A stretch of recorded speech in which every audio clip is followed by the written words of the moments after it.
नमस्कार सभी विद्यार्थियों का फिर से स्वागत है। आज हम एनसीईआरटी कक्षा 12 की भूगोल में पाठ 4 मानव विकास पर चर्चा करने वाले हैं। वर्तमान में अभी जो 22 की जो एचडीआई की रिपोर्ट जारी हुई है उस पर भी बात करेंगे।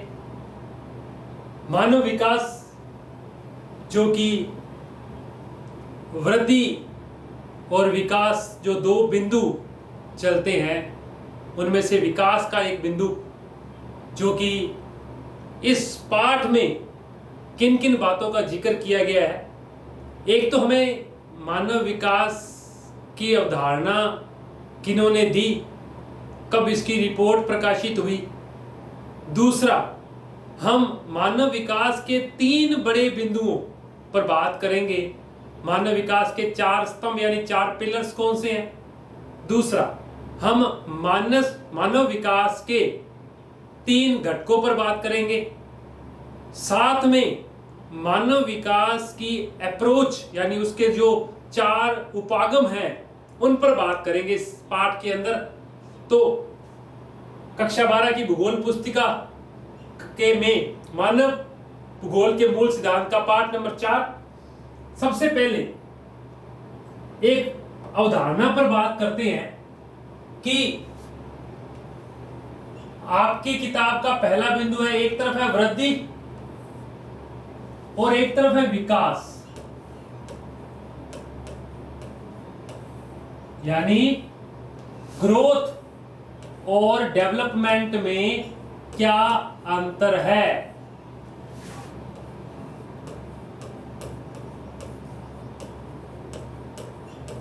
ग्रोथ और डेवलपमेंट में क्या अंतर है, पहले इस पर बात करेंगे। सबसे पहले बात करते हैं ग्रोथ की। ग्रोथ हमेशा मात्रात्मक होती है, यानी क्वांटिटिव होती है और इसे पॉजिटिव या नेगेटिव रूप में दर्शाया जाता है। तो वृद्धि धनात्मक भी हो सकती है और ऋणात्मक भी हो सकती है। जैसे भारत के लगभग सभी राज्यों की सन 2011 की जनगणना में पॉजिटिव ग्रोथ रेट दर्ज की गई, परंतु नागालैंड की ग्रोथ रेट माइनस में दर्ज की गई। तो वृद्धि जो होती है वो मात्रात्मक होती है, क्वांटिटेटिव होती है और पॉजिटिव और नेगेटिव दोनों हो सकती है। इसके विपरीत विकास का जो बिंदु है, डेवलपमेंट जो है, वो हमेशा गुणात्मक होता है, यानी क्वालिटेटिव होता है।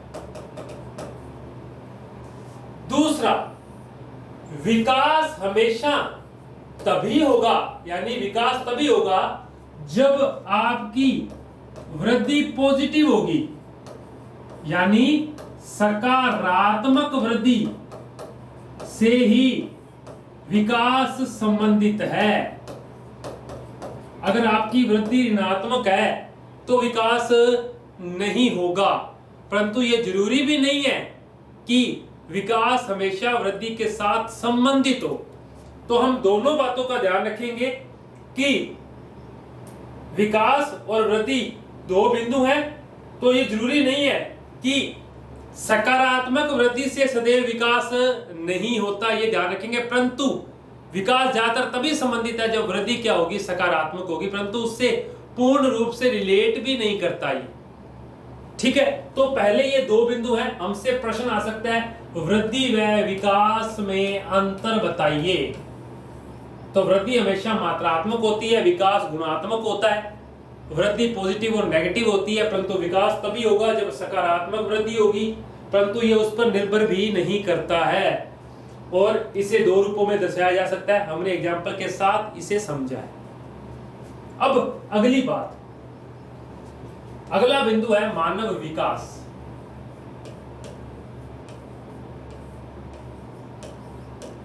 और मानव विकास की अवधारणा, इस अवधारणा के जनक हैं डॉक्टर महबूब उल हक और प्रोफेसर अमर्त्य सेन। इन दोनों ने सबसे पहले मानव विकास की अवधारणा को प्रस्तुत किया है। पहले तो ये ध्यान रखेंगे। दूसरी बात, मानव विकास की रिपोर्ट 1990 से प्रकाशित होनी शुरू हुई है और इस रिपोर्ट को यूएनडीपी प्रकाशित करता है, United Nation Development Programme. United nation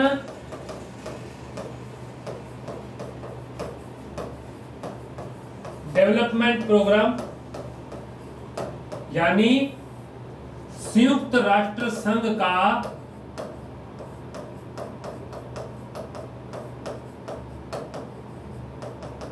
विकास कार्यक्रम।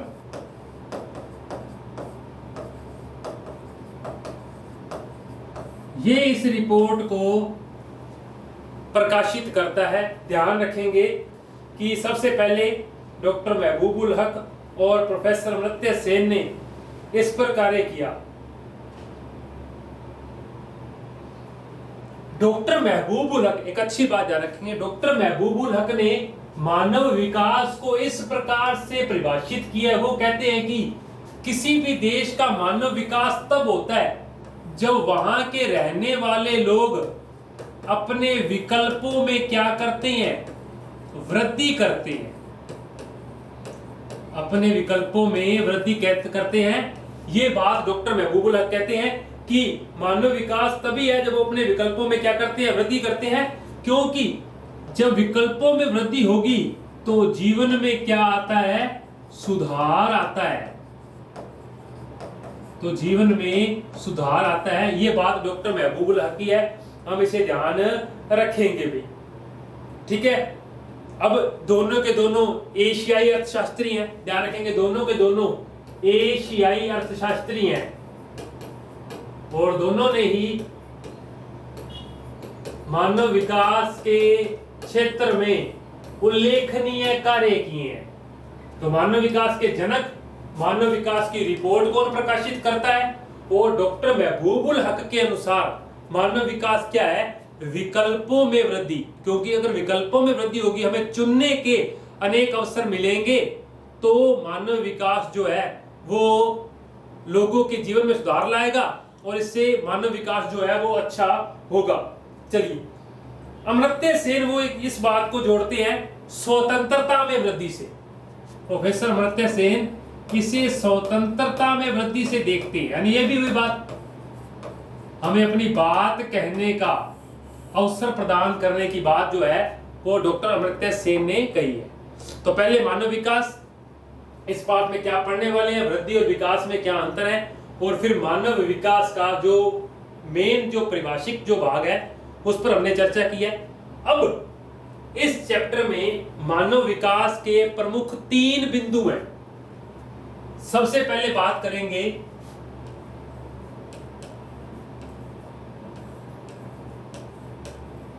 तो ये चैप्टर 3 बिंदुओं पर चलने वाला है।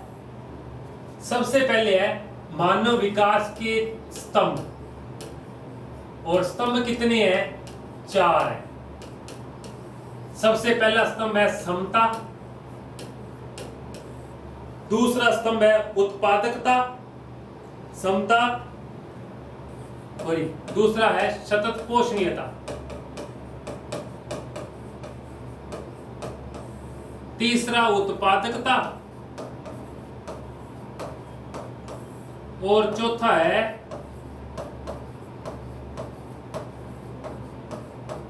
सशक्तिकरण। तो मानव विकास के 4 स्तंभ हैं। इसी प्रकार से मानव विकास के दूसरे इस चैप्टर में पार्ट है, वो है उपागम। और उपागम भी कितने हैं? 4। पहला वही आय उपागम, दूसरा कल्याण उपागम, फिर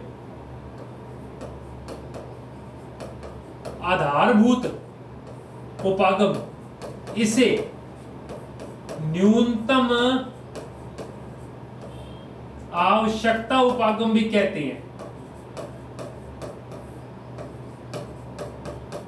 और अंतिम है क्षमता उपागम।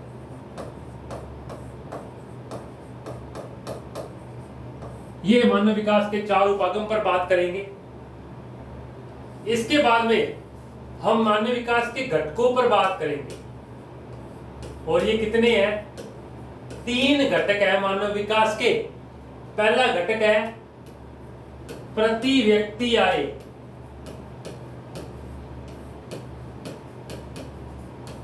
दूसरा है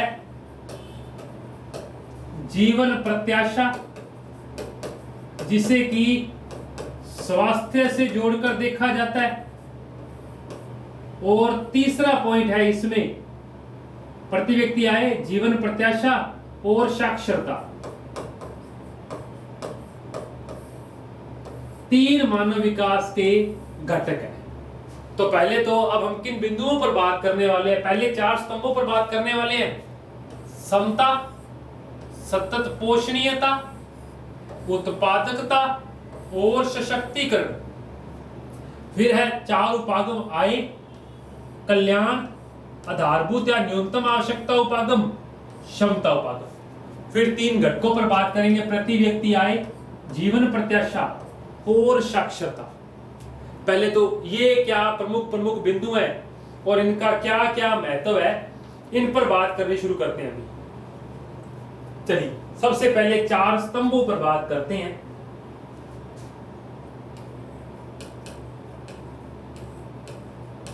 मानव विकास के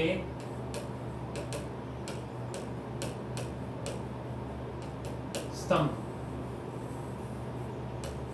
और पहला स्तंभ हमने बात की थी समता।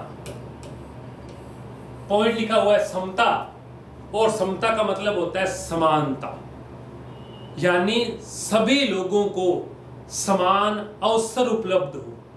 तो किसी भी देश का विकास तभी होगा जब वहां रहने वाले लोगों में भेदभाव ना हो, जाति के आधार पर, लिंग के आधार पर, धर्म के आधार पर किसी भी प्रकार से भेदभाव न हो, और वहां सभी को समान अवसर उपलब्ध हो। तो समता का मतलब है समानता से, और समानता से तात्पर्य है समान अवसरों की उपलब्धता। समान अवसरों की उपलब्धता, और इसके अंदर एक मेन बात है कि वहां भेदभाव न हो। किस किस आधार पर? जाति, प्रजाति, लिंग, धर्म, इनके आधार पर भेदभाव नहीं होना चाहिए। ये मानव विकास का पहला बिंदु जो है वो इस बात का जिक्र करता है। और इसकी एक मेन बात है कि इस बिंदु को क्यों चुना गया। ये बिंदु इसलिए चुना गया क्योंकि निर्धन व आर्थिक रूप से पिछड़े लोगों को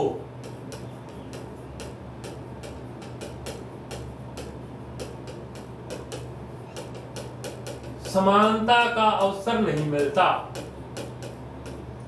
तो पहला जो स्तंभ है मानव विकास का वो समता का बिंदु है, इसको हमने पूरा क्लासिफाई किया। दूसरा बिंदु मानव विकास के स्तंभों में था वो था सतत पोषणीयता।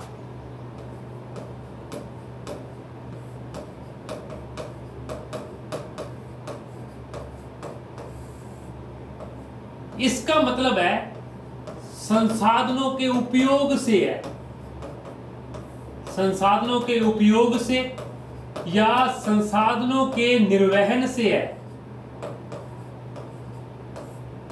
तो सतत पोषणीयता यानी संसाधनों का उच्च उपयोग, सीमित संसाधनों का भी उच्च उपयोग करना सतत पोषणीयता कहलाता है। अर्थात कि आने वाली पीढ़ी के लिए भी संसाधन छोड़ने हैं, वर्तमान को भी देखना है और भविष्य का भी ध्यान रखना है। यानी क्योंकि किसी भी देश में संसाधन जो है वो उसके आर्थिक और सामाजिक विकास का सूचक होते हैं, तो संसाधनों पर भी ध्यान रखेंगे कि संसाधन जो है सभी को, यानी आने वाली पीढ़ियों को समान अवसर मिले, आने वाली पीढ़ियों को समान अवसर मिले, इस बात का ध्यान रखेंगे। दूसरा बिंदु जो है वो ये है। मानव विकास का तीसरा स्तंभ है उत्पादकता, और उत्पादकता का सिर्फ एकमात्र मतलब है मानवीय श्रम की उपलब्धता। किसी भी देश में मानव उस देश के विकास में सहायक होते हैं, और मानव यहां उत्पादकता का मतलब है वहां के देशवासी कितना कार्य करते हैं। सिंपल से हम इसे कार्य से जोड़कर दे सकते हैं। उत्पादकता हमेशा मानवीय श्रम की क्षमता में वृद्धि करती है। यदि हम वहां काम करने वाले लोगों की क्षमता में वृद्धि करेंगे तो देश का विकास जो है वो उच्च स्तर पर जा सकता है। तो ये जो उत्पादकता है ये किसी भी देश का वास्तविक धन होती है। अब किसी भी देश की क्षमता में वृद्धि उसको ज्ञान से दी जा सकती है। ज्ञान से वृद्धि करें उसके अंदर, यानी साक्षरता का बिंदु उत्पादकता से संबंधित है। जितने हम पढ़े लिखे होंगे उतने ही किसी चीज के बारे में अच्छे तरीके से सोच समझ पाएंगे। तो लोगों में क्षमताओं का विकास करना तीसरा बिंदु है। अंतिम बिंदु है सशक्तिकरण, और इसका मतलब है चुनने की शक्ति या विकल्प चुनना। चुनने की शक्ति, लोगों में ऐसी शक्तियों का विकास करना कि वो विकल्प, उनको अधिक विकल्प उपलब्ध हो या विकल्पों के अवसर उनके पास हो। ये जो चौथा पॉइंट है ये मानव विकास का चौथा स्तंभ सशक्तिकरण है कि विकल्प चुनने की शक्ति। और ये शक्ति कब आएगी? अमर्त्य सेन के अनुसार अगर लोगों की स्वतंत्रता में वृद्धि की जाए। तो स्वतंत्रता में वृद्धि होने से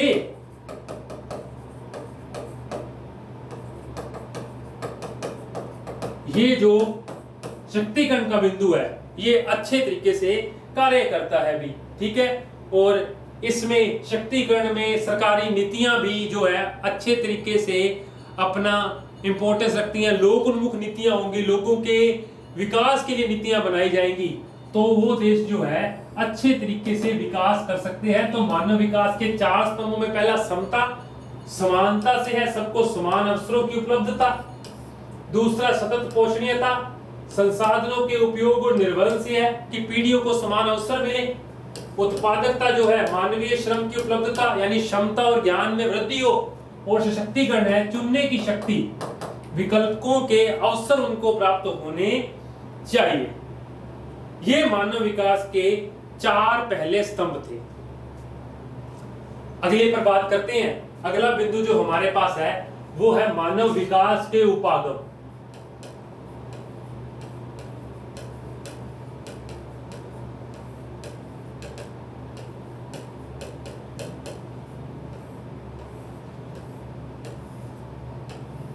और मानव विकास के उपागम भी कितने हैं? चार उपागम हैं मानव विकास के।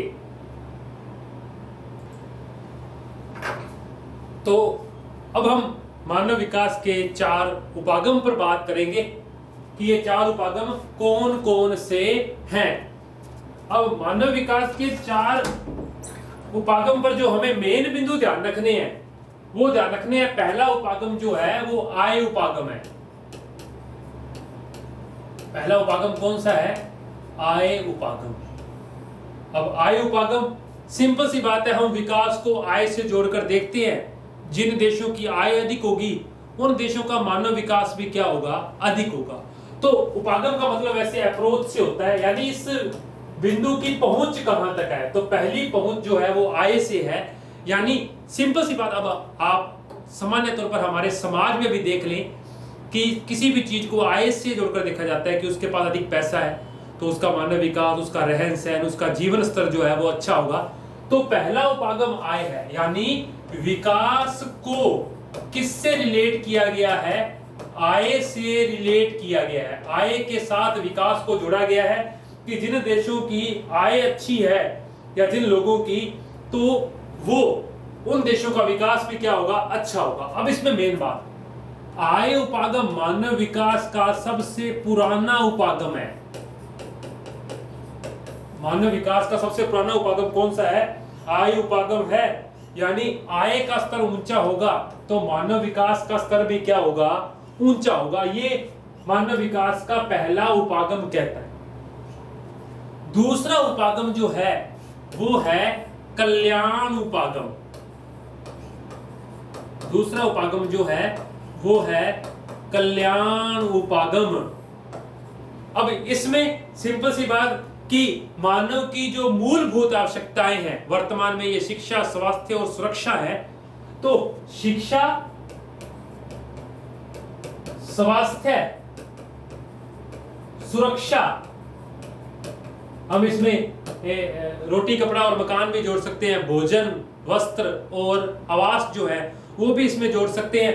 तो लोगों के कल्याण के लिए सरकार किस प्रकार की नीतियां बना रही है, सरकार की नीतियों को ध्यान में रखकर इस जो चीज है, इस बिंदु को देखा जाता है कि लोगों के लिए वहां मूलभूत सुविधाएं उपलब्ध हैं या नहीं, लोगों के लिए वहां सभी प्रकार की कल्याणकारी लोक उन्मुख नीतियां चलाई जा रही हैं या नहीं। और इसमें शिक्षा, स्वास्थ्य व सुरक्षा जो है वो मेन भूमिका निभाते हैं। इस बात का भी हम ध्यान रखेंगे। तो इसमें आगे मेन चीज और है कि सरकार अगर लोगों के कल्याण के लिए अत्यधिक सुविधाएं चलाएं तो लोगों के विकास का स्तर या उस देश के विकास का स्तर क्या होगा, ऊंचा होगा। इस बात को भी ध्यान रखेंगे। अगला बिंदु तीसरा जो बिंदु है वो है न्यूनतम आवश्यकता उपागम। और आपकी किताब में इस बिंदु में एक बात लिखी गई है कि ये उपागम ILO से संबंधित है। अब ये ILO क्या है, इंटरनेशनल लेबर ऑर्गेनाइजेशन, अंतरराष्ट्रीय श्रम संगठन। अब मानव की न्यूनतम आवश्यकताएं जो होती हैं वो रोटी कपड़ा और मकान यानी भोजन, वस्त्र और आवास होती है। परंतु ILO इस उपागम में मानव की 6 मूलभूत आवश्यकताओं की बात करता है। वो इसमें क्या जोड़ता है, स्वास्थ्य, शिक्षा, भोजन,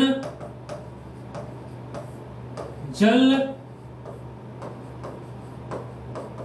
सुरक्षा और आवास। वो इन 6 मूलभूत आवश्यकताओं पर बात करता है। स्वास्थ्य, शिक्षा, भोजन, जल, सुरक्षा और आवास। वो कहता है कि मानव की ये 6 मूलभूत आवश्यकताएं जो है वो है, और इन्हीं से मानव का विकास अच्छे तरीके से हो सकता है। अगला अंतिम बिंदु जो चौथा हमारे पास पॉइंट है वो है क्षमता उपागम। वही बात, मानव की क्षमताओं में क्या करना, वृद्धि करना। मानव की क्षमताओं में वृद्धि करना यानी मानव को श्रम के अवसर उपलब्ध कराना, उन्हें ज्ञान तक पहुंच करवाना, तकनीक के माध्यम से, किसी भी माध्यम से। और क्षमता उपागम जो है वो प्रोफेसर अमर्त्य सेन की देन है। पेपर में आप इसे इंपॉर्टेंट पॉइंट बनाकर लिखेंगे क्षमता उपागम के साथ कि क्षमता उपागम प्रोफेसर अमर्त्य सेन की देन है। कि जैसे जैसे संसाधनों तक पहुंच बढ़ती जाती है, मानव में क्षमताओं का विकास होता जाता है, वो संसाधनों का अत्यधिक उपयोग करना शुरू करता है, तो उससे मानव विकास जो है वो अच्छे तरीके से हो सकता है। ये मानव विकास के 4 स्तंभ है: आय उपागम, कल्याण उपागम, न्यूनतम आवश्यकता और क्षमता उपागम। इन चारों पर हम ध्यान देंगे। इसके बाद में हम आगे बात करेंगे मानव विकास का मापन या मानव विकास के घटक। चलिए, तो मानव विकास के घटक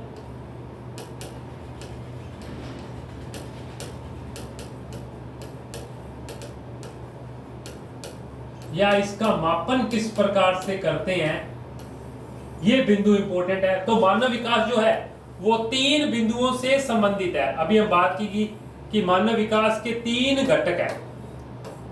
पहला घटक है प्रति व्यक्ति आय।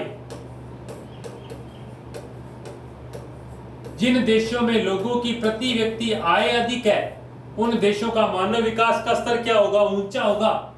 और इससे क्रय शक्ति यानी कितना अधिक वो पैसा प्रयोग करते हैं, और इसे यूएस डॉलर में मापा जाता है। इसे हमेशा डॉलर में मापा जाता है, आप ध्यान रखेंगे। पहला प्रति व्यक्ति आय है जिसे डॉलर में मापा जाता है। दूसरी चीज है साक्षरता। जिन देशों में लोग अधिक पढ़े लिखे होंगे वहां का मानव विकास क्या होगा? ऊंचा होगा। और इसमें आप ध्यान रखेंगे प्रौढ़ साक्षरता दर को भी शामिल किया गया है। प्रौढ़ साक्षरता दर को भी शामिल किया गया है। और तीसरा पॉइंट है जीवन प्रत्याशा। और मैंने आपको बात बताई थी कि जीवन प्रत्याशा का संबंध किससे है? स्वास्थ्य से है। जिन देशों के लोगों में मेडिकल फैसिलिटीज अच्छी होती हैं और जहां के लोग लंबा जीवन जीते हैं, वहां का मानव विकास सूचकांक क्या होगा? उच्च होगा। अब हम बात करते हैं कि मानव विकास का मापन जो है उसका जो हमेशा वैल्यू या उसका जो मान है वो 0 से 1 के बीच रहता है हमेशा। और इस 0 से 1 को डिफाइन करने के लिए हमारे पास कितने बिंदु हैं? 3 बिंदु है। पहला बिंदु प्रति व्यक्ति आय, दूसरा बिंदु साक्षरता और तीसरा बिंदु जीवन प्रत्याशा। यानी प्रति बिंदु से 1/3 भाग लिया गया है, यानी 33% हिस्सा इसका है, 1/3 ही भारिता इसी की है और 1/3 ही भारिता इसी की है। यानी ये जो टोटल जो तीनों बिंदु हैं ये तीनों ही 0 से 1 के बीच मिलकर मान देते हैं। अब हम एक अच्छे बात पर ध्यान देंगे। जब भी किसी देश का मानव विकास सूचकांक 0.983 के पास होता है तो वो उच्चतम मानव विकास को दर्शाता है। उच्चतम मानव विकास को दर्शाता है। और अगर ये 0.268 होगा तो ये न्यूनतम मानव विकास को दर्शाएगा। न्यूनतम मानव विकास को दर्शाएगा। 2 बिंदु हम ये भी ध्यान रखेंगे कि कौन सा उच्चतम है और कौन सा न्यूनतम है। तो मानव विकास के 3 घटक हैं या मापन के 3 बिंदु हैं। आगे हम बात करेंगे एक और बिंदु पर कि मानव विकास का को जो देशों में बांटा गया, अति उच्च, उच्च, मध्यम और निम्न मानव विकास के देश, ये भी किन किन मान के ऊपर है और किन किन मान के नीचे हैं, इस पर बात करेंगे अभी पहले, फिर आगे बात करेंगे। यानी किसी भी देश के मानव विकास का स्तर, उसका लेवल, वो किस कोटि का है और उसका मान कितना रहता है।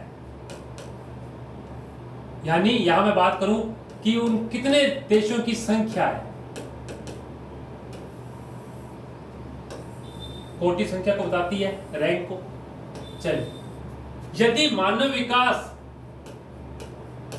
अति उच्च है यानी अत्यधिक है, किसी देश का मानव विकास सूचकांक 0.800 से ऊपर हो तो वो किस कैटेगरी में आते हैं?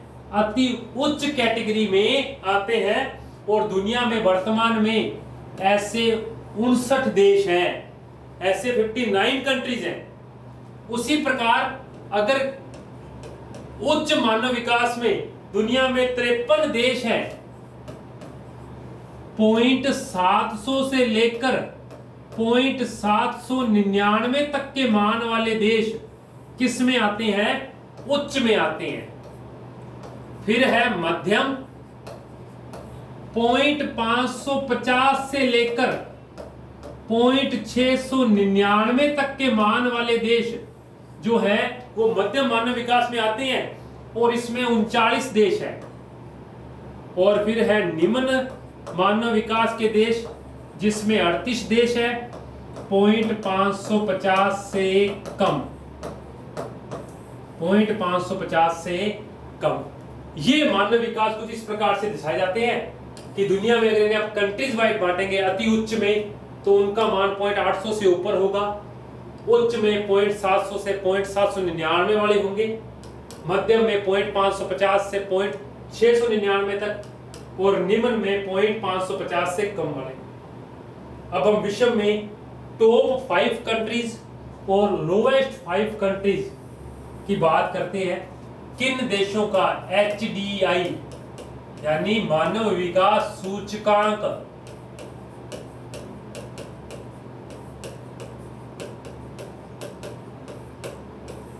उच्च है और किन देशों का HDI ह्यूमन डेवलपमेंट इंडेक्स निम्न है। हम इन 5 कंट्रीज पर बात करेंगे, इनका मान भी क्या है इसको भी ध्यान में रखेंगे कि किन देशों का मानव विकास सूचकांक उच्च है और किन देशों का मानव विकास सूचकांक जो है वो लोएस्ट है भाई। ठीक है, चलिए इन पर डिटेल से बात करते हैं, क्योंकि कई बार पेपर में इनमें से मान पूछा गया है। तो सबसे पहला जो है वो है नॉर्वे। नंबर 1 पर जो है वो नॉर्वे देश है भी, नंबर 1 पर। नंबर 1 पर जो है वो नॉर्वे देश है। नॉर्वे का मानव विकास सूचकांक का मान 0.957 है, 0.957 है। जबकि नंबर 2 पर है आयरलैंड, नंबर 2 पर है आयरलैंड कंट्री और इसका मानव विकास सूचकांक 0.955 है। नंबर 3 पर है स्विट्जरलैंड और इसका मानव विकास सूचकांक भी 0.955 है। दोनों देशों में टाई है भी। नंबर 4 पर है हांगकांग जो कि चीन से संबंधित है, 0.949। और नंबर 5 पर है आइसलैंड और इसका मानव विकास सूचकांक भी कितना है 0.949। इनमें भी टाई है। इसके बाद जर्मनी, स्वीडन और ऑस्ट्रेलिया आते हैं। इसके बाद जर्मनी, स्वीडन और ऑस्ट्रेलिया आते हैं। अभी ध्यान रखेंगे आप, ये टॉप कंट्रीज हैं, उच्च मानव विकास सूचकांक में आती हैं। सबसे नीचे निगर कंट्री है या नाइजर और इसका मानव विकास सूचकांक 0.349 है भाई। फिर है सेंट्रल अफ्रीकन रिपब्लिक, केंद्रीय अफ्रीका रिपब्लिक और इसका मानव विकास सूचकांक 0.394 है भाई, 0.394। फिर है चाड, फिर है बुरुंडी और फिर है दक्षिणी सूडान। ये 5 लोवेस्ट कंट्रीज हैं। इनमें फिर 0.398, 0.433 और 0.433, यानी इनमें भी क्या है टाई। इन दोनों में भी क्या है, टाई है अभी। इन दोनों कंट्रीज में भी क्या है, आपस में टाई है। भारत का मानव विकास सूचकांक में स्थान 2022 की रिपोर्ट के अनुसार, वैसे ये 2019 की रिपोर्ट है जो 2022 में जारी की गई है जून में, भारत 131वें स्थान पर है। तो भारत का स्थान अपने ध्यान रखेंगे, भारत 131वें स्थान पर है। और भारत मध्यम विकास वाले देशों में आता है, मध्यम विकास वाले देशों में इंडिया आता है भाई। और इंडिया का मानव विकास सूचकांक का नंबर 0.645 है, 0.645 भारत का मान है और 131वें स्थान पर है। ये कुछ अंतरराष्ट्रीय देशों के मान और उनकी तुलनाएं थी मानव विकास की। तो हमारा ये पूरा चैप्टर 4 नंबर जो चैप्टर है, हम मानव विकास में पहले उसकी वृद्धि और विकास पर बात की, उसके बाद में हमने मानव विकास की अवधारणा किन्होंने दी, कौन रिपोर्ट जारी करता है, इस पर बात की। फिर हमने 4 स्तंभ मानव विकास के समता, सतत पोषणीयता, उत्पादकता और सशक्तिकरण पे बात की। फिर 4 उपागम, आय, कल्याण, न्यूनतम आवश्यकता और क्षमता उपागम। फिर मानव विकास के घटकों पर बात की और फिर हमने अंतिम में दुनिया के टॉप 5 कंट्रीज और जो लोएस्ट 5 कंट्रीज जो है और भारत जो है उसके स्थान की बात की। ये हमारा मानव विकास का बिंदु था। धन्यवाद आप सभी का। प्लीज चैनल को जरूर सब्सक्राइब कीजिए।